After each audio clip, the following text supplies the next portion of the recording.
তোরা কি করছিস এখন? এখন ভাবছি কি ভাবছিস? একটা বাজে বিষয় তৈরি হয়েছে, তার সাথে ভালো কিছু হয়েছে, যাই হোক এখন চিন্তা করি না সেই বাজে বিষয়টা নিয়ে।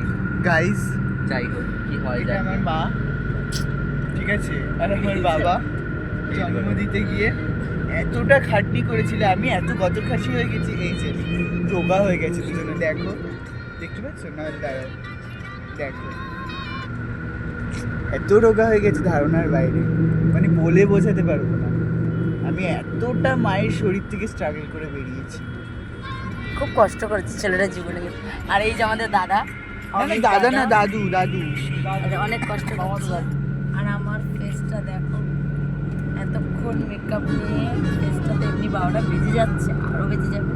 সাথে আমার সাথে আরও একজন আছে, একটু দেখো, এনার অবস্থা খারাপ, পেটে ভীষণ খিদে, কখন কোলাঘাটটা আজ একটু খাবো, আজকে প্রোগ্রাম ছিল ওখান থেকে এখন আমরা ফিরছি, বাসে আছি, ফিরতে ফিরতে ভোর 4টে বেজে যায় বাড়ি ঢুকতে ঢুকতে। আবার সকালের কাজ আছে, পুজো আছে বাড়িতে, অনেক চাপ আগে আছে। বলবেন না? তো সবাইকে হ্যাপি। তোমার পেমেন্ট আমার কাছে, একটা নিচে চলো, খুচরো করে দিচ্ছি।